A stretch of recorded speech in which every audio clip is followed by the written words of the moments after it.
ഡേവിൾസ് love രചന നന്ദന അവതരണം ഷാഹുൽ മലയിൽ editing Shireej Poonoor. അവളുടെ ചീറ്റയായ രേവതി ചെയ്ത തെറ്റിനുള്ള ശിക്ഷ അവളും അനുഭവിക്കണം. ആർ വാശി പോലെ പറഞ്ഞു. ദത്തന്റെ മുഖത്ത് ദേഷ്യം ഇരച്ചു കയറി. അത് നടക്കില്ല അമ്മ. തനുവിനെ ഇനി ഉപദ്രവിക്കാൻ എനിക്ക് കഴിയില്ല. ഇത്രയും നാളും അമ്മ പറഞ്ഞ പോലെ രേവതിയുള്ള ദേഷ്യം ഞാൻ തനുവിന്റെ മേൽ ചൊരിഞ്ഞു. ഒരു പെണ്ണിനോട് ചെയ്യാൻ പാടില്ലാത്തതും പറയാൻ പാടില്ലാത്തതൊക്കെ ഞാൻ അവളോട് ചെയ്തു കൂട്ടി. പക്ഷെ ഇനി എനിക്കതിന് കഴിയില്ല. കാരണം ഞാൻ അവളെ സ്നേഹിക്കുന്നു. എന്റെ പ്രാണനേക്കാളേറെ ഞാൻ അവളെ പ്രണയിക്കുന്നു. അവളില്ലെങ്കിൽ ഇനി ദത്തൻ അപൂർണനാണ്. അമ്മേ, അതുകൊണ്ട് പ്ലീസ് അവളെ ഒഴിവാക്കുന്ന കാര്യം പറഞ്ഞുകൊണ്ട് ഇനി അമ്മ എൻ്റെ അരികിലേക്ക് വരരുത്. അവൻ തൊഴയോടെ പറഞ്ഞുകൊണ്ട് നിർത്തിയതും അവരവൻ അത്ഭുതത്തോടെ നോക്കി നിന്നു. അപ്പോ നമ്മുടെ കുടുംബക്കാർത്തോടെ കുടുംബത്തിലെ പെണ്ണിനെ തന്നെ നിനക്ക് വേണമെന്നാണോ നീ പറയുന്നത് ദത്ത? അവർ കണ്ണുകൾ നിറച്ചുകൊണ്ട് ചോദിച്ചു. അവനൊന്ന് പുഞ്ചിരിച്ചു. എനിക്ക് തനുവിനെ വേണം അമ്മ. അവളെ ഞാൻ സ്നേഹിക്കുന്നു. അതിനപ്പുറമായി ഞാൻ മറ്റൊന്നും ചിന്തിക്കുന്നില്ല. അവരെ നോക്കി അത്രയും പറഞ്ഞുകൊണ്ട് അവൻ വേഗം പുറത്തേക്ക് ഇറങ്ങിപ്പോയി. അപ്പോഴും അവന് നാവിൽ നിന്ന് വീണ വാക്കുകളുടെ നടുക്കത്തിൽ തന്നെ നിൽക്കുകയായിരുന്നു ശ്രീദേവി. മുഖമുയർത്തിയതും തന്റെ മുമ്പിൽ പുച്ഛച്ചിരിയോടെ നിൽക്കുന്ന രാജേശ്വരി കണ്ടൊന്നും പതറി. കഷ്ട ഏടത്തി ഒരു പെണ്ണല്ലേ? എന്നോ നടന്നൊരു സംഭവത്തിന്റെ പേരിൽ ഒരു കൊച്ചു പെൺകുട്ടിയോട് പകപോക്കാൻ നടക്കുന്ന ഏടത്തിയോട് എനിക്ക് സഹതാപം തോന്നുക. അവരെ നോക്കി അത്രമാത്രം പറഞ്ഞുകൊണ്ട് രാജേശ്വരി അടുക്കളയിലേക്ക് തിരിഞ്ഞടന്നു. ആറ് പോയി കഴിഞ്ഞതും ദത്തന്റെ വാക്കുകൾ കേട്ട് ദേഷ്യത്തോടെ നിന്ന ശ്രീദേവി സോഫയിൽ നിന്ന് ആഞ്ഞടിച്ചുകൊണ്ട് തന്റെ മുറിയിലേക്ക് കയറിപ്പോയി. എന്നാൽ ഇതെല്ലാം കേട്ടുകൊണ്ട് മുകളിലെ കൈവരിൽ പിടിച്ചുകൊണ്ട് നിന്നിരുന്ന തനുവിനെ ആ നിമിഷം ആരും കണ്ടിരുന്നില്ല. ദത്തന്റെ വാക്കുകൾ ഓരോന്നും അവളുടെ മനസ്സിൽ വീണ്ടും വീണ്ടും അലയടിച്ചുകൊണ്ടിരുന്നു. ആ നിമിഷം എന്തിനെന്നറിയാതെ അവളുടെ ചുണ്ടിലൊരു നറുപ്പുഞ്ചിരി തെളിഞ്ഞു വന്നു. ദിവസങ്ങൾ ഓടിമറഞ്ഞുകൊണ്ടിരുന്നു. അന്നത്തെ ദത്തനും ശ്രീദേവിയും തമ്മിലുള്ള സംഭാഷണത്തിന് ശേഷം 2 ആഴ്ചകൾ പിന്നിട്ടു. അതിനിടയിൽ പലപ്പോഴും ദത്തൻ തന്റെ പ്രണയം പല രീതിയിലും തനുവിനെ അറിയിച്ചുകൊണ്ടിരുന്നു. ആദ്യമുണ്ടായിരുന്ന അവളുടെ അകൽച്ചയൊക്കെ മാറി പതിയെ അവളുമായി അടുത്തു തുടങ്ങി. എന്തുകൊണ്ടോ അവൾ അവനെ വിശ്വസിച്ചു തുടങ്ങിയിരുന്നു. എങ്കിലും പൂർണ്ണമായിട്ട് അവൻ ഉൾക്കൊള്ളാൻ അപ്പോഴും അവൾക്ക് കഴിഞ്ഞിരുന്നില്ല. അത് മനസ്സിലായി എന്ന പോലെ അവൻ അവൾക്ക് വേണ്ടി സമചിതത്തോടെ കാത്തിരുന്നു. മോളെ, കിച്ചണിൽ നിന്നും കാര്യമായിട്ടെന്തോ ചെയ്തുകൊണ്ടിരുന്ന തനുവിന്റെ അരികിലേക്ക് വന്നിരുന്നുകൊണ്ട് രാജേശ്വരി വിളിച്ചതും അവൾ തിരിഞ്ഞു നോക്കി. എന്താ അപ്പച്ചി? അവൾ ചോദിച്ചോ. അവർ കയ്യിൽ നിന്നൊരു കെട്ടി ചുവന്ന ചീര അവളുടെ കയ്യിലേക്ക് വെച്ചു കൊടുത്തു. ദത്തിന് ചുവന്ന ചീരത്തോരം ഭയങ്കര ഇഷ്ടമാണ്. മോൾ ഇതൊന്നും ഉണ്ടാക്കി കൊടുക്കുവോ? അവളുടെ മുഖത്തെ സംശയം കണ്ടത് അവർ പുഞ്ചിരിയോടെ പറഞ്ഞു. ഞാനോ? അവൾ അത്ഭുതത്തോടെ ചോദിച്ചു. അതെ, എന്തേ മോൾക്കത് ഉണ്ടാക്കാൻ അറിയില്ലേ? അവളുടെ മുഖഭാഗം കണ്ട് അവർ സംശയത്തോടെ ചോദിച്ചു. അറിയാം, പക്ഷെ ഞാനുണ്ടാക്കി അദ്ദേഹം കഴിക്കുമോ? അത് ചോദിക്കുമ്പോൾ അവളിൽ സംശയം നിറഞ്ഞിരുന്നു.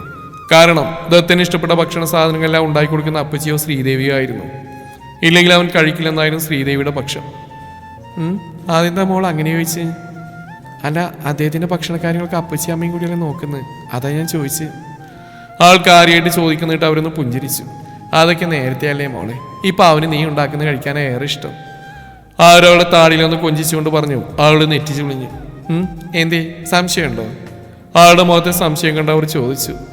അത് പിന്നെ അന്ന് ആളുടെ മനസ്സിലേക്ക് അന്നൊരു ദിവസം അവന് വേണ്ടി താൻ ഭക്ഷണം എടുത്ത് കൊടുക്കാൻ നിന്നപ്പോൾ അവൻ അതിനെ അവഗണിച്ചുകൊണ്ട് സ്വയം എടുത്ത് കഴിച്ചാണ് ഓർമ്മ വന്നത്. കഴിഞ്ഞു പോയ കാര്യങ്ങളോർത്ത് മോൾ ടെൻഷൻ ആവണ്ട. അന്നത്തെ ദത്തനല്ല ഇപ്പൊ മോളുടെ മുന്നിൽ നിൽക്കുന്നത്. അന്ന് അവന് നിന്നോട് ദേഷ്യമായിരുന്നു, എന്നാൽ ഇന്ന് അവന് നിന്നോട് പ്രണയവും. അതുകൊണ്ട് കൂടുതൽ ആലോചിച്ചുകൊണ്ട് നിൽക്കാതെ അതെടുത്ത് കറി വയ്ക്കാൻ നോക്ക്. അവന് ഉച്ചയ്ക്ക് കഴിക്കാൻ വരും. നിന്നെ കൊണ്ട് തന്നെ ഇത് ഉണ്ടാക്കിയെന്ന് പ്രത്യേകം പറഞ്ഞിട്ടാ പോയത്. ഇനി നീ ഉണ്ടാക്കി കൊടുത്തില്ലെങ്കിൽ അത് മതി ചെക്കന് ഹാലിളകാൻ. അവരൊരു ചിരിയോടെ പറഞ്ഞു. ആളുടെ മുഖത്ത് ഒരു ചെറുപുഞ്ചിരി തെളിഞ്ഞു. എന്നാ ആര് പറഞ്ഞു? പെട്ടെന്ന് പിന്നിൽ നിന്നൊരു ശബ്ദം കേട്ടതും അവരിരുവരും തിരിഞ്ഞു നോക്കി. അവിടെ അവരിരുവരെയും നോക്കി ദയിപ്പിച്ചുകൊണ്ട് നിൽക്കുന്ന ശ്രീദേവിയെ കണ്ട് രാജേശ്വരിയും തനുവും പരസ്പരം നോക്കി. കഴിഞ്ഞ 2 ആഴ്ചയായിട്ട് ശ്രീദേവി പലതരത്തിൽ തനുവിനെ ദ്രോഹിച്ചുകൊണ്ടിരിക്കുകയായിരുന്നു.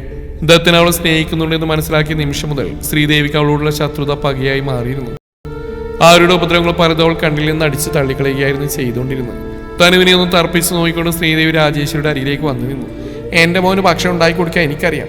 കണ്ട കുണ്ടിലും കുടിയിലും കിടന്നവളുമായിരുന്നു, അതിനായി മെനക്കെടണ്ട. തനുവിനെ ഒന്ന് രൂക്ഷമായി നോക്കിക്കൊണ്ട് അവർ രാജേശ്വരിയോടായി പറഞ്ഞു. തനു അത് കേൾക്കാത്ത ഭാഗത്തിൽ അവിടെ തന്നെ നിന്നു. ഏടത്തി, സൂക്ഷിച്ച് സംസാരിക്കണം. അവരുടെ സംസാരം ഇഷ്ടപ്പെടാതെ രാജേശ്വരി ദേഷ്യത്തോടെ പറഞ്ഞു. ഞാൻ എങ്ങനെ സംസാരിക്കണം നീ എന്നെ പഠിപ്പിക്കേണ്ട രാജി. നീ നിന്റെ കാര്യം മാത്രം നോക്കിയാൽ മതി. ആർക്ക് വേണ്ടിയും വക്കാലത്തായിട്ട് നീ എൻ്റെ മുമ്പിലേക്ക് വരണ്ട. തനുവിനെ അവജ്ഞതയോടെ നോക്കിക്കൊണ്ട് അവർ രാജേശ്വരിയോടായി പറഞ്ഞു. ഏടത്തി പ്ലീസ്, വെറുതെ ഒരു പ്രശ്നം ഉണ്ടാക്കാൻ നിൽക്കരുത്. തനത് പാചകം ചെയ്തോട്ടെ. ദത്തം പ്രത്യേകം പറഞ്ഞിട്ട് പോയതാ. അവൻ പറഞ്ഞ അനുസരിച്ചില്ലെങ്കിൽ അവൻ എങ്ങനെ പ്രതികരിക്കുമെന്ന് അറിയില്ല. ഏടത്തിക്ക് അത് വ്യക്തമായി തന്നെ അറിയാവുന്നല്ലേ? രാജേശ്വരി മുന്നറിയിപ്പ് എന്ന പോലെ അവർ നോക്കിക്കൊണ്ട് പറഞ്ഞു. അവൻ എങ്ങനെ പ്രതികരിച്ചാലും എനിക്ക് ഒന്നുമില്ല രാജി. ഇനി എന്ത് വന്നാലും ഇവളെ കൊണ്ട് ഞാൻ ഇത് ഉണ്ടാക്കിക്കില്ല. അതും പറഞ്ഞുകൊണ്ട് അവർ തനുവിനെ നോക്കിയൊന്ന് പുച്ഛിച്ചുകൊണ്ട് തിരിഞ്ഞെന്ന് ബേസിലിട്ടിരുന്ന ചീരത്തണ്ടുകൾ കഴുകിയെടുക്കാൻ തുടങ്ങി. അപ്പോഴേക്കും തനിയോടൊന്ന് പുറത്തേക്ക് ഇറങ്ങി പോയിരുന്നു. എന്തായാലും ഈ ചെയ്ത് ശരിയായില്ല എടുത്തി. ഇനി ദത്തിനെ തറിയുമ്പോൾ എങ്ങനെയാ പ്രതികരിക്കാന്ന് പറയാൻ പറ്റില്ല. അതിനവർ മറുപടിയൊന്നും പറയാതെ ചെയ്തുകൊണ്ടിരുന്ന പ്രവൃത്തി തുടർന്നതേയുള്ളൂ. അവരെ ഒന്നുകൂടി നോക്കിക്കൊണ്ട് ഒരു നെടുവീർപ്പോടെ രാജേശ്വരിയും പുറത്തേക്ക് ഇറങ്ങിപ്പോയി. അവർ രണ്ടുപേരും പോയതും ശ്രീദേവി പതിയെ മുഖമുയർത്തി അവർ പോയ വഴിയെ നോക്കി. എന്തു വന്നാലും നിന്നെ ഇവിടെ ഞാൻ അടിച്ച് പുറത്താക്കിയിരിക്കും തനുശ്രീ. എൻ്റെ മകൻ്റെ ഭാര്യയായിട്ട് നിന്നെ ഞാൻ ഒരിക്കലും ഇവിടെ വാഴിക്കില്ല. പകമുറ്റ കണ്ണുകളോട് അവൾ പോയ വഴിയെ നോക്കിക്കൊണ്ട് അവർ പീറിക്കുമ്പോൾ കയ്യിലിരുന്ന ചീരത്തണ്ടുകൾ നുള്ളിപ്പിന്നി അവർ നിലത്തേക്ക് വലിച്ചെറിഞ്ഞുകൊണ്ടിരുന്നു. ഇതേ സമയം കിച്ചണിൽ നിന്നും പുറത്തേക്ക് ഇറങ്ങിയ തനു അപ്പച്ചിയോട് പറഞ്ഞു നേരെ തന്റെ റൂമിലേക്കാണ് പോയത്. എന്തുകൊണ്ടോ ആ സമയം തനിച്ചിരിക്കാനാണ് അവൾ ആഗ്രഹിച്ചത്. മുറിയിലേക്ക് കയറിയതും വാതിൽ ചേർത്തടച്ചുകൊണ്ട് തനു ബെഡിലേക്ക് പോയിരുന്നു. ഹെഡ് ഡ്രസ്സിലേക്ക് ചാരിയിരുന്നുകൊണ്ട് കണ്ണുകളടക്കുമ്പോൾ അവളുടെ മനസ്സിലെ ദത്തന്റെ മുഖം തന്നെ തെളിഞ്ഞു നിന്നിരുന്നു. അവൻ കാണിക്കുന്ന സ്നേഹവും പരിഗണനയും ഒക്കെ സത്യമാണെന്ന് തിരിച്ചറിയുന്നുണ്ടെങ്കിലും എന്തോ എന്ന് അവൾ പിന്നോട്ട് വലിച്ചുകൊണ്ടിരുന്നു. ചിലപ്പോൾ അത് അവൻ നൽകിയ വേദനിപ്പിക്കുന്ന ഓർമ്മകൾ തന്നെ ആയിരിക്കാം, അല്ലെങ്കിൽ അവന്റെ കുടുംബം നൽകുന്ന പ്രകടമായ അവഗണനയോ. എന്തൊക്കെയോ ആലോചിച്ചുകൊണ്ട് അവൾ ആ ഹെഡ് ഡ്രസ്സിലേക്ക് ചാരിയിരുന്നു. നിമിഷങ്ങൾ കടന്നുപോയി. ടേബിളിൽ നിന്ന് ഫോൺ ബില്ലടിക്കുന്ന ശബ്ദം കേട്ടുകൊണ്ടാണ് അവൾ കണ്ണുകൾ തുറന്ന് മുഖമൊന്ന് അമർത്തി തുടച്ചുകൊണ്ട് അവൾ ഫോൺ കയ്യിലേക്ക് എടുത്തു. സ്ക്രീനിലേക്ക് നോക്കിയതും അതിൽ തെളിഞ്ഞാടുന്ന പേര് കണ്ടവളുടെ മുഖം വിളറി. ചിറ്റ. ആ പേര് മന്ത്രിക്കുമ്പോൾ അവളുടെ കൈകളൊന്ന് വിറച്ചുപോയിരുന്നു. മാസങ്ങൾ കഴിഞ്ഞിരിക്കുന്നു ചിറ്റയുമായി ഒന്ന് സംസാരിച്ചിട്ട്. അന്ന് ചിറ്റയെ കണ്ട് മടങ്ങി വന്നതിന് ശേഷം അവരുടെ കോളുകളോ മെസ്സേജുകളോ ഒന്നും താൻ നോക്കുകയോ സ്വീകരിക്കുകയോ ചെയ്തില്ലെന്ന് അവൾ ഓർത്തു. എന്ത് ചെയ്യണമെന്നറിയാതെ അവൾ ഒരു നിമിഷം പതർച്ചയോടെ ഇരുന്നു. ആ നിമിഷം തന്നെ കോള് കട്ടായി. തൊട്ടടുത്ത നിമിഷം തന്നെ വീണ്ടും അവളുടെ ഫോൺ റിങ് ചെയ്യാൻ തുടങ്ങി. ഒരു നിമിഷം ആലോചിച്ചിരുന്ന ശേഷം അവൾ രണ്ടും കൽപ്പിച്ചുകൊണ്ട് ഫോൺ അറ്റൻഡ് ചെയ്തു. ഹലോ. അവൾ ഹലോ പറഞ്ഞിട്ടും മറുവശത്ത് നിശബ്ദം നിറഞ്ഞിരിക്കുന്ന കണ്ട് അവൾ ഒരു നിമിഷം മൗനം പാലിച്ചു. തനു. അല്പസമയത്തിന് ശേഷം നിറഞ്ഞിരിക്കുന്ന അവരുടെ നിശബ്ദതയെ ഭേദിച്ചുകൊണ്ട് ചിറ്റയുടെ സ്വരം അവളുടെ കാതിൽ പതിഞ്ഞതും അറിയാതെ തന്നെ അവളുടെ കണ്ണുകൾ ഈറനായി. തനു മോള് ചിറ്റയോട് പിണക്കാണോ? രേവതിയുടെ തളർന്ന സ്വരം അവളുടെ കാതിൽ പതിഞ്ഞു. അവരുടെ കരച്ചിൽ സീലുകൾ അവളുടെ ഉള്ളം പൊള്ളിച്ചുകൊണ്ടിരുന്നു. അച്ഛനും അമ്മയും ഒരുമിച്ച് നഷ്ടമായപ്പോൾ തന്നെ കുഞ്ഞിനെ ഒരുപോലെ ചേർത്ത് പിടിച്ചുകൊണ്ട് ഞങ്ങൾക്ക് വേണ്ടി മാത്രം ജീവിച്ച സ്ത്രീയാണ്. അവരെയാണ് താനിപ്പോൾ അകറ്റി നിർത്തിയിരിക്കുന്നത്. പക്ഷെ അവർ ചെയ്ത തെറ്റുകൾ ഓർക്കുമ്പോൾ താൻ അങ്ങനെയൊന്നും ചെയ്തിട്ടില്ലെന്നൊരു വെറും വാക്യങ്ങൾ ചിറ്റ പറഞ്ഞിരുന്നെങ്കിൽ താൻ പൂർണ്ണമായും ചിറ്റയെ വിശ്വസിച്ചേനെ. പക്ഷേ ലക്ഷ്മി ആൻറ്റി പറഞ്ഞ കഥയിലെ സത്യാവസ്ഥ എന്താണെന്ന് താൻ ചോദിച്ചപ്പോഴുള്ള ചിറ്റയുടെ മൗനം, കുറ്റബോധത്തോടെ തലകുനിച്ചുകൊണ്ടുള്ള ആ നിൽപ്പ്, താനറിഞ്ഞ കാര്യങ്ങളെല്ലാം സത്യമാണെന്ന് പറയാതെ പറയുന്ന പോലെ, അതാണ് തന്നെ തകർത്ത് കളഞ്ഞത്. അവൾ ഓർത്തുകൊണ്ട് നിറഞ്ഞൊഴുകുന്ന കണ്ണുകൾ അമർത്തി തുടച്ചു. ഹലോ മോളെ. മറുവശത്ത് നിന്ന് രേവതിയുടെ ശബ്ദം കേട്ടതും അവളുടെ മുഖത്ത് ഗൗരവം നിറഞ്ഞു. എന്തു വേണം? അവളുടെ സ്വരത്തിലെ ഗൗരവം തിരിച്ചറിഞ്ഞു അവരുടെ കണ്ണുകൾ ഈറനായി.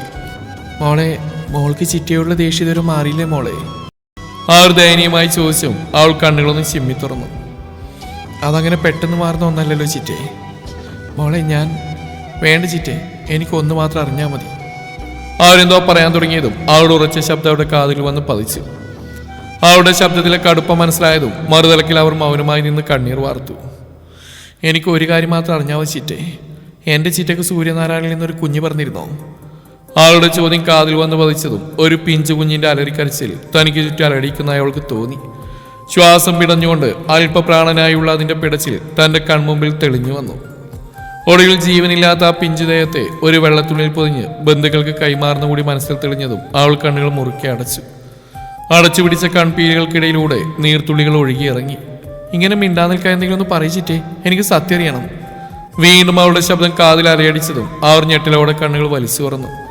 അവളോട് എന്ത് മറുപടി പറയുന്നറിയാതെ അവർ ഫോൺ ചെവിയിലേക്ക് അമർത്തി പിടിച്ചുകൊണ്ട് തളർച്ചയോടെ ചുമരിലേക്ക് ചാരി നിന്നു. ഒന്ന് വായ തുറന്ന് പറയിച്ചിട്ടേ, സൂര്യമംഗലത്ത് സൂര്യനാരായണന്റെ ചോരയിൽ എന്റെ ചിറ്റയ്ക്ക് ഒരു കുഞ്ഞു പിറന്നിരുന്നോ? ഫോണിൽ കൂടി കേട്ട അവരുടെ ആ ചെറുമൂളലിൽ തനുവിന്റെ ഹൃദയം 10 മടങ്ങ് വേഗതയിൽ മിടിച്ചു. കേട്ടതൊക്കെയും സത്യമാണെന്ന് വീണ്ടും വീണ്ടും ഊട്ടിയുറപ്പിക്കുന്ന പോലെയായിരുന്നു അവരുടെ മറുപടി. എന്നിട്ട് ആ കുഞ്ഞെവിടെ? അത് ചോദിക്കുമ്പോൾ അവളുടെ ശബ്ദമല്ലാതെ വിറച്ചു പോയിരുന്നു. മരിച്ചുപോയി. ഒട്ടും ആലോചിക്കാതെ ഉറച്ച സ്വരത്തിലുള്ള ഒരു വാക്കുകൾ കേട്ടതും തനുവിന് തന്റെ ശ്വാസം നിലച്ച പോലെ തോന്നി. എന്താ ചിറ്റ പറഞ്ഞ്? രേവതിയുടെ നാവിൽ നിന്ന് കേട്ട വാക്കുകളുടെ നടുക്കത്തിൽ നിന്നും ഒരുവിധം മോചിതയായതും തനു ഇടറിയ സ്വരത്തിൽ ചോദിച്ചു. എന്നാൽ രേവതിയുടെ ചോദ്യത്തിന് മറുപടി നൽകാതെ ഫോൺ കട്ട് ചെയ്യുകയാണ് ചെയ്ത്. ഹലോ ചിറ്റേ. അവൾ രേവതിയുടെ നമ്പറിലേക്ക് വീണ്ടും വീണ്ടും കോൾ ചെയ്തുകൊണ്ടിരുന്നു. റിങ് ചെയ്ത് അവസാനിക്കുന്നുണ്ടെങ്കിലും മറുവശത്ത് കോൾ അറ്റൻഡ് ചെയ്തിരുന്നില്ല.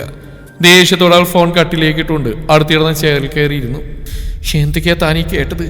താൻ പ്രസവിച്ച കുഞ്ഞ് മരിച്ചുപോയി എന്ന് യാതൊരു സങ്കോചം കൂടാല്ലേ ചിറ്റ പറഞ്ഞ്? അതിനകത്ത് ആ കുഞ്ഞ് മരിച്ചുപോയാലും ചിറ്റയ്ക്ക് ഒരു വിഷമമില്ലെന്നല്ലേ? അല്ലെങ്കിൽ പേറ്റ് നോ പറഞ്ഞ് ഏതെങ്കിലും അമ്മക്ക് അങ്ങനെ പറയാൻ സാധിക്കുമോ? അപ്പൊ ലക്ഷ്മി ആൻറ്റി പറഞ്ഞൊക്കെ സത്യം തന്നെയായിരുന്നോ? നൊന്തു പ്രസവിച്ച കുഞ്ഞിനെ എൻ്റെ ചിറ്റ തന്നെയാണോ കൊന്നുകളഞ്ഞ്? പക്ഷെ എൻ്റെ ചിറ്റ പോലും സ്ത്രീക്ക് അതിനെങ്ങനെ സാധിക്കും? ഈശ്വരൻ, ഞാനിത് ഏതാ വിശ്വസിക്കേണ്ടത്? അവൾ ഇരു കൈകളും തലയിൽ താങ്ങി വെച്ചുകൊണ്ട് കുനിഞ്ഞിരുന്നു. അല്പസമയം കഴിഞ്ഞതും അവൾ എന്തോ തീരുമാനിച്ചുറപ്പിച്ച പോലെ അവിടുന്ന് ചാടി എഴുന്നേറ്റു. ഇല്ല, എനിക്കിതിൻ്റെ സത്യാവസ്ഥ അറിഞ്ഞേ പറ്റൂ. അതും ചിറ്റയുടെ നാവിൽ തന്നെ എനിക്കറിയണം. അതും മനസ്സിൽ പറഞ്ഞുകൊണ്ട് അവൾ വേഗം വാഷ്റൂമിലേക്ക് കയറി. അപ്പച്ചി, കട്ടിലിരുന്ന് തുണികൾ മടക്കി വെച്ചുകൊണ്ടിരുന്ന രാജേശ്വരി തനുവിന്റെ വിളി കേട്ടൊന്ന് തിരിഞ്ഞു നോക്കി. ആ മോളിതെങ്ങോട്ട് ഈ സമയത്ത്? എവിടേക്കോ പോവാനെന്ന പോലെ ഒരുങ്ങി നിൽക്കുന്ന തനുവിനെ കണ്ടതും അവർ സംശയത്തോടെ ചോദിച്ചു. അത് ഞാനൊന്ന് വീട് വരെ. ചിറ്റയും കുഞ്ഞിനെയും കണ്ടിട്ട് കുറച്ചായി. റെസ്റ്റൊക്കെ കഴിഞ്ഞ് കുഞ്ഞ് സ്കൂളിൽ പോയി തുടങ്ങിയിട്ട് ഇതുവരെ ഒന്ന് പോയി കാണാൻ പറ്റിയിട്ടില്ല. അവൾ പറഞ്ഞതും അവരൊന്ന് പുഞ്ചിരിച്ചു. ആ, എന്നാ മോള് പോയിട്ട് വാ. പിന്നെ ദത്തന് ഉച്ചക്ക് ഉണ്ണാൻ വരുമ്പോഴേക്കും മോളിങ് എത്തണേ. ഇല്ലേ പിന്നെ അത് മതി. ആ ചെക്കന് ചെയ്ത തെറ്റുകൾ ഏറ്റുപറഞ്ഞ തനുവിനോട് മാപ്പ് പറഞ്ഞ പോലെ ദത്തൻ രാജേശ്വരിയോട് മാപ്പ് പറഞ്ഞിരുന്നു. പൂർണ്ണമായും ക്ഷമിച്ചില്ലെങ്കിലും അവരവനോട് ഇപ്പോൾ അനിഷ്ടമൊന്നും കാണിക്കാതെ തന്നെ സംസാരിക്കുമായിരുന്നു. രാജേശ്വരി പറഞ്ഞു കേട്ട് തനി ഒന്ന് പുഞ്ചിരിച്ചു. പക്ഷേ ആ ചിരിക്ക് അത്ര തെളിച്ചമുണ്ടായിരുന്നില്ല. അവളുടെ മനസ്സിറെ മറ്റെന്തൊക്കെയോ കാര്യങ്ങൾ നിറഞ്ഞിരുന്നതുകൊണ്ട് തന്നെ അവർ പറഞ്ഞൊന്നും അവൾ കേട്ടിരുന്നില്ലെന്നാണ് സത്യം. ആ, എന്നാ പിന്നെ മോളിന്ന് സമയം കളയണ്ട, വേഗം പോയിട്ട് വാ. ഏടത്തി കിച്ചണിലായതുകൊണ്ട് അവിടെ നിന്ന് മുടക്കെന്തെങ്കിലും പറയുന്നത് പേടിക്കണ്ട. അവർ പറഞ്ഞു. അവളൊന്നും തലയാട്ടിക്കൊണ്ട് തിരിഞ്ഞടന്നു. അവൾ പോകുന്നു നോക്കി ഒരു നെടുവീർപ്പോടെ അവർ തന്റെ ജോലി തുടർന്നു. ഓഫീസ് റൂമിൽ റിവോൾവിംഗ് ചെയറിൽ ചാരിക്കുന്ന ദത്തന്റെ ചുണ്ടിൽ മനോഹരമായൊരു പുഞ്ചിരി തെളിഞ്ഞിരുന്നു. മുന്നിലെ ലാപ്ടോപ്പിൽ തെളിഞ്ഞാടുന്ന തനുവിന്റെ ചിത്രത്തിലേക്ക് അവൻ കണ്ണുകളെടുക്കാതെ നോക്കിയിരുന്നു. ആ ചിത്രത്തിലേക്ക് നോക്കുമ്പോൾ തനുവിന്റെ മുഖത്തിന് വല്ലാത്തൊരു ആകർഷണീയതയുണ്ടെന്ന് ദത്തിന് തോന്നി. കണ്ടിട്ടും മതിയാവാത്ത പോലെ അവളെ ഒന്ന് നേരിട്ട് കാണാൻ അവന്റെ മനസ്സ് തുടികൊട്ടിക്കൊണ്ടിരുന്നു. എത്രയും പെട്ടെന്ന് ഉച്ചയായാൽ മതിയെന്ന് അവൻ പ്രാർത്ഥിച്ചു. പെട്ടെന്ന് ക്യാബിന്റെ ഡോർ തുറക്കുന്ന ശബ്ദം കേട്ടതും അവൻ വെപ്രാളത്തോടെ ലാപ്ടോപ്പ് അടച്ചു വെച്ചു. ഓ, നീയായിരുന്നോ? അകത്തേക്ക് കയറി വന്ന വിഷ്ണുവിനെ കണ്ട് അവൻ ആശ്വാസത്തോടെ ചോദിച്ചു. എന്തേ, നീ വേറെ ആരെങ്കിലും പ്രതീക്ഷിച്ചിരുന്നോ? അവന്റെ ചോദ്യം കേട്ടതും വിഷ്ണു അവനെ സൂക്ഷിച്ചു നോക്കിക്കൊണ്ട് ചോദിച്ചു. ഓ, ഞാൻ കരുതി വേറെ വല്ല സ്റ്റാഫായിരിക്കുന്നത്. അവൻ അലസമായി പറഞ്ഞുകൊണ്ട് വീണ്ടും ലാപ്പ് ഓൺ ചെയ്തു. അപ്പോഴേക്കും വിഷ്ണു അവന്റെ അരികിൽ വന്നിരുന്നു. മുന്നിലെ ലാപ്പിലേക്ക് നോക്കി ഒരു ചിരിയോടെ ഇരിക്കുന്നവനെ കണ്ട് വിഷ്ണുവിനെ നെറ്റി ചുളിഞ്ഞു. അവൻ സംശയത്തോടെ ആ ലാപ്പ് പിടിച്ച് തന്നെ നേരെ തിരിച്ചു നോക്കിയതും അതിലെ വാൾപേപ്പറായി സെറ്റ് ചെയ്തിരിക്കുന്ന തനുവിന്റെ ഫോട്ടോ കണ്ട് അവന്റെ കണ്ണുകൾ വിടർന്നു. വാവ്, അപ്പൊ പൊന്നുമോനോട് ഇരുന്ന് എന്റെ പെങ്ങളോച്ചിന്റെ സൗന്ദര്യം ആസ്വദിച്ചുകൊണ്ടിരിക്കായിരുന്നല്ലേ? അവനൊരാക്കി ചിരിയോടെ ചോദിച്ചു. ദത്തൻ അവനെ ഒന്ന് കൂർപ്പിച്ച് നോക്കി. ഞാൻ നോക്കുന്നുണ്ടെങ്കിലേ അത് എന്റെ പെണ്ണിനെയാ, അല്ലാതെ വല്ലവളുമാരെയൊന്നുമല്ലല്ലോ. അവൻ വിഷ്ണുവിനെ നോക്കി പൂച്ഛിച്ചുകൊണ്ട് പറഞ്ഞു. ആ, അതെന്തായാലും അല്ല. പക്ഷെ ഒരു പ്രശ്നം എന്താണെന്ന് വെച്ചാ ഇപ്പോഴും ഈ നോയിക്കൊണ്ടിരിപ്പ് മാത്രമേ നടക്കുന്നുള്ളൂ, അല്ലാതെ കാര്യമുള്ള പുരോഗമനമൊന്നും ഉണ്ടാകുന്നില്ലല്ലോ. വിഷ്ണു വീണ്ടും അവനെ കളിയാക്കിയതും ദത്തൻ അവനെ നോയിക്കൊണ്ട് ചുണ്ടുകൂട്ടി. ആര് പറഞ്ഞു പുരോഗമനമില്ലെന്ന്? ഇപ്പം മുമ്പത്തേക്കാളും നല്ല മാറ്റമുണ്ട്. ആദ്യം അവൾ എൻ്റെ മുഖത്തേക്ക് നോക്കുന്ന കൂടി ഇല്ലായിരുന്നു. ഇപ്പം അതിൽ നിന്നെല്ലാം മാറി എൻ്റെ കാര്യങ്ങളെല്ലാം അവൾ തന്നെ ശ്രദ്ധിക്കുന്നില്ലേ? അത് തന്നെ നല്ലൊരു മാറ്റമല്ലേ? ആ, അത് ശരിയാ. അവൻ പറഞ്ഞു കേട്ട് വിഷ്ണു അതിനെ അനുകൂലിച്ചു. ആ, അതാ ഞാൻ പറഞ്ഞു, പതിയെല്ലാം ശരിയായിക്കോളും. എല്ലാം മറക്കാനും ക്ഷമിക്കാനൊക്കെ ആൾക്കൊരു സമയം വേണം. അതുവരെ ഞാൻ കാത്തിരുന്നോളടാ. ഈ കാത്തിരിപ്പിനൊരു സുഖമുണ്ട്. ഒരു പുഞ്ചിരിയോടെ ദത്തം പറഞ്ഞു. വിഷ്ണുവിന്റെ ചുണ്ടിൽ അതേ പുഞ്ചിരി വിരിഞ്ഞു. അപ്പോഴേക്കും ക്ലോക്കിൽ മണി 1 അടിച്ചതിന്റെ ബെല്ല് മുഴങ്ങി. ആ, ലഞ്ച് ടൈമായി. ഞാൻ വീട്ടിലേക്ക് പോവാ, നീ വരുന്നുണ്ടേ വാ. എന്റെ ഭാര്യയുടെ കൈ കൊണ്ടുണ്ടാക്കിയ നല്ല അടിപൊളി ചീരത്തോരനും കൂട്ടി ഊണ് കഴിക്കാം. അവനൊരു കണ്ണിറുക്കിക്കൊണ്ട് പറഞ്ഞു. വിഷ്ണു അവനെ സൂക്ഷിച്ചു നോക്കി. അപ്പോഴേക്കും ദത്തനൊരു പുഞ്ചിരിയോടെ പുറത്തേക്ക് നടന്നിരുന്നു. ദത്തൻ പോയ വഴിയെ നോക്കിയെന്ന വിഷ്ണുവിന് അവനിലുണ്ടായ പ്രകടമായ മാറ്റത്തെ അത്ഭുതപ്പെടുത്തുന്നുണ്ടായിരുന്നു. കാരണം മുമ്പ് ഓഫീസിൽ എത്ര തിരക്കില്ലെങ്കിലും ക്യാൻറ്റീനിൽ നിന്ന് മാത്രം ഭക്ഷണം കഴിച്ചുകൊണ്ടിരുന്നവനാണ് ഇപ്പോൾ വീട്ടിലേക്ക് പോകാൻ മുൻകൈ എടുക്കുന്നത്. അതുപോലെ ദേവി ആന്റിയുടെയോ രാജി ആന്റിയുടെയോ കൈകൊണ്ടുണ്ടാക്കിയ ഭക്ഷണത്തിന് മാത്രം പുകഴ്ത്തിക്കൊണ്ടിരുന്നവനാണ് ഇപ്പോൾ സ്വന്തം ഭാര്യയെ പുകഴ്ത്തുന്നത്. പ്രണയം ഒരുവനെ ഇത്രത്തോളം മാറ്റിക്കളയുമെന്ന് വിഷ്ണുവിനെ വല്ലാതെ അത്ഭുതപ്പെടുത്തി.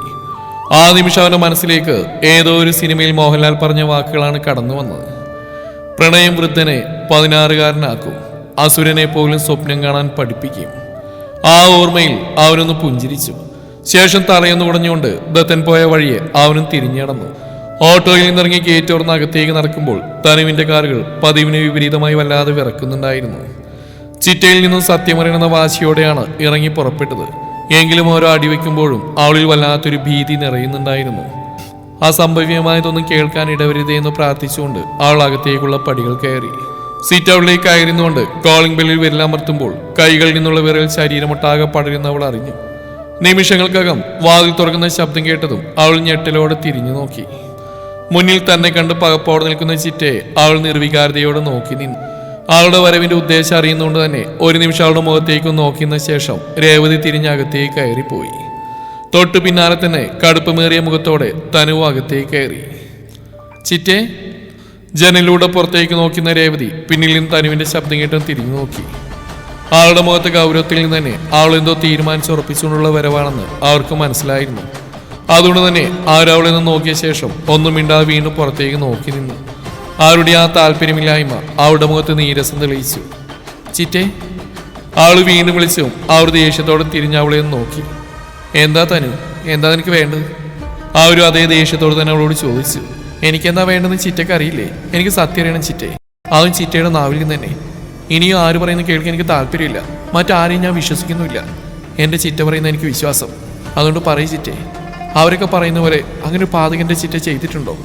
അമ്മയില്ലാത്ത എന്നെയും കുഞ്ഞുവിനെയും ഒരമ്മയുടെ സ്ഥാനത്ത് നിന്ന് പൊന്നുപോലെ വളർത്തിയ ചിറ്റയ്ക്ക് അങ്ങനെ മഹാഭാവം ചെയ്യാൻ കഴിയില്ലെന്ന് തന്നെയാണ് ഞാനിപ്പോഴും വിശ്വസിക്കുന്നത്. അതുകൊണ്ട് പറയും ചിറ്റേ, സത്യം എന്താണെന്ന് എനിക്കറിയണം. ഇനി ഈ ടെൻഷൻ താങ്ങാൻ എന്നെ കൊണ്ട് പറ്റില്ല. ഒന്ന് പറയും ചിറ്റേ, അന്നെന്താ സംഭവിച്ചത്? കണ്ണുകൾ മുറുക്കിയടച്ച് നിൽക്കുന്ന രേവതിയുടെ ഇരുതോളിലും പിടിച്ചു കുലുക്കിക്കൊണ്ട് അവൾ അലറിയതും വർദ്ധിച്ച ദേഷ്യത്തോടെ രേവതി അവളെ പിന്നിലേക്ക് ആഞ്ഞു തള്ളി. നടുയിടിച്ച് വീണ തനുവിന്റെ അരികിലേക്ക് വല്ലാത്തൊരു ഭാഗത്തിൽ രേവതി നടന്നു വന്നു. നിനക്കെന്താ അറിയേണ്ട തനു? എന്റെ കുഞ്ഞിനെ ഞാൻ കൊന്നാണെന്നോ? പറയടി, നിനക്കറിയണോ എന്റെ കുഞ്ഞിനെന്താ സംഭവിച്ചെന്ന്? അവളുടെ കവളിൽ കുത്തിപ്പിടിച്ചുകൊണ്ട് രേവതി അലറിയതും പെട്ടെന്നുള്ള അവരുടെ ഭാവമാറ്റിൽ തനുവാകെ പകച്ചുപോയി. പറയടി, നിനക്കറിയണോന്ന്? എന്നാ കേട്ടോ, ആ കുഞ്ഞു മരിച്ചുപോയി. അല്ല, അതിനെ കൊന്നു കളഞ്ഞു. ആരാണെന്ന് അറിയേണ്ട നിനക്ക്? ഈ ഞാൻ തന്നെ. എന്റെ ഈ കൈകൾ കൊണ്ടാ ഞാൻ എന്റെ കുഞ്ഞിനെ കൊന്നു കളഞ്ഞു. മതിയോ? ഇത്രയാണ് ഞാൻ മതിയോടി നിനക്ക്? അവിടെ നേരെ ഇരു കൈകൾ നീട്ടി അവർ അലറിക്കൊണ്ട് പറഞ്ഞു. കേട്ട വാക്കുകളുടെ നടുക്കത്തിൽ നിന്ന് മോചിതയാവാതെ അവൾ അവിടെ തന്നെ തറഞ്ഞിരുന്നു പോയി. തുടരും ഈ കഥയുടെ ബാക്കി ഭാഗം നാളെ ഇതേ സമയം.